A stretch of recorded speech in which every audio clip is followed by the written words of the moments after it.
In a significant escalation of international tensions, United States President Donald Trump has issued a public statement regarding a potential strike on a foreign entity, characterizing it as the definitive destruction of an entire civilization. The post, delivered via social media early in the morning, circumvented traditional diplomatic channels and national security protocols, reaching millions globally without prior classification or warning. This development marks a departure from standard military deterrence, moving beyond conditional warnings of consequences toward the language of preordained destruction. The incident has triggered immediate reactions across global capitals, most notably in Ottawa, where Canadian officials were seen mobilizing across government levels to address the fallout of the 47th president's rhetoric. The timing and nature of the message have created a volatile atmosphere for international relations, as the statement specifically claimed a civilization would die tonight, utilizing a definitive tense that experts suggest is intended to utilize shock as a strategic weapon. While mainstream focus remains on domestic political polling and trade negotiations, this specific interaction has forced a high-stakes diplomatic confrontation. The context of this event is rooted in an increasingly fractured relationship between the United States and its northern ally, as Canada navigates a period of intense economic and diplomatic pressure from Washington. This public threat has now shifted the focus from policy disputes to fundamental questions of international law and global stability. As the situation unfolded, the Canadian government provided a rapid and calculated response through Mark Carney, who addressed the media from Brampton. Carney, a veteran of global financial crises and former governor of the central banks of both Canada and the United Kingdom, delivered a precisely worded rebuttal. The encounter has highlighted a growing divergence in how the two neighboring administrations communicate during crises. Analysts note that the stakes involve not only the immediate threat of conflict, but also the stability of a $2 trillion economic relationship. This initial friction serves as the foundation for a broader shift in Canadian sovereign strategy, as the country seeks to define its position in an increasingly unpredictable geopolitical landscape. The core of the diplomatic response centered on a live appearance by Mark Carney in Brampton, where he delivered a meticulously constructed message to the White House and international observers. Carney, who has served as the governor of the Bank of Canada and the Bank of England, bypassed vague diplomatic platitudes in favor of surgical terminology. He stated explicitly that Canada expects all parties involved in the current conflict to adhere to international laws.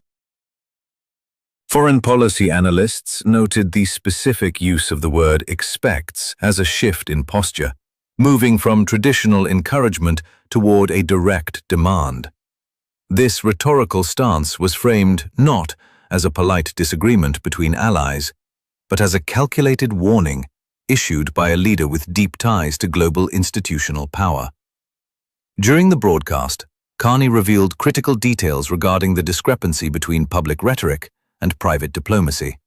He stated that there is a significant gap between the president's public social media posts and the actual negotiations taking place behind closed doors. This assertion suggests that the Canadian government possesses direct visibility into high-level communications that contradict the administration's public threats of total destruction. By publicly undermining the validity of the president's threats, Carney effectively signaled to global allies and financial markets that the inflammatory rhetoric may not reflect the operational reality of the United States military or diplomatic corps. Further complicating the situation, Carney confirmed that while Canada is not at the center of the immediate negotiations involving the Middle East, the country maintains active access to the proceedings. This admission of visibility indicates that Canadian intelligence and diplomatic assets are integrated into the ongoing crisis management, even as the public relationship between the two leaders remains strained. The briefing also served a dual purpose, addressing a domestic audience of 40 million Canadians facing economic pressure. By delivering these remarks alongside a campaign backdrop, Carney linked foreign policy stability directly to domestic economic security. positioning the Canadian response as a strategic move to insulate the national economy from Washington's unpredictable shifts. Data indicates that the integrated nature of the North American economy leaves Canadian markets highly sensitive to such geopolitical volatility, making the clarity of this response a priority for regional stability. The broader consequences of this diplomatic rift extend into the structural foundations of the North American economy, specifically regarding energy security and infrastructure. Following the presidential threat, economists have monitored the potential for immediate disruption in the Middle East, a region holding approximately 30% of the world's proven oil reserves. Historical data confirms that geopolitical instability in this sector correlates with rapid spikes in oil futures, which directly impacts Canadian transportation, manufacturing, and household heating costs. With bilateral trade between Canada and the United States exceeding $2 trillion annually, any sustained tension or uncertainty injected into the relationship threatens the thin margins of small businesses and the cost of living for the general public. Analysts point out that while the rhetoric originates in Washington, the economic absorption of these shocks is felt most acutely by consumers facing rising grocery prices and fuel surcharges. Simultaneously, the Canadian government has moved to counter external instability by announcing a $51 billion community infrastructure investment. This initiative, focusing on hospitals, rapid transit, and community centers, is being interpreted as a sovereign economic strategy designed to reduce dependency on volatile cross-border relations. By prioritizing domestic projects that generate jobs independent of Washington's trade policies, Ottawa is signaling a shift toward long-term self-reliance. Sources close to the strategic planning in Carney's office indicate that the timing of this announcement was intentional, intended to project domestic strength at the same moment the government challenged the White House on the international stage. This dual-track approach, balancing a firm diplomatic rebuttal with a massive domestic stimulus, aims to reassure investors and the public that Canadian policy will remain grounded in construction rather than disruption.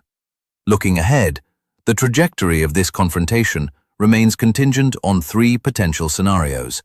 The first involves a continued escalation of rhetoric that could force NATO allies into a public fracturing and trigger a global energy crisis. The second scenario suggests that the gap described by Carney will result in a quiet, private de-escalation that stabilizes markets without public fanfare. The third and most transformational path involves an accelerated Canadian pivot away from the United States' economic gravitational pull, deepening new alliances and diversifying trade frameworks to ensure national sovereignty. As the situation evolves, the focus remains on whether these diplomatic warnings will lead to a new era of North American relations or a deeper systemic break. For continued coverage on these developments and in-depth analysis of the evolving geopolitical landscape, subscribe and enable notifications.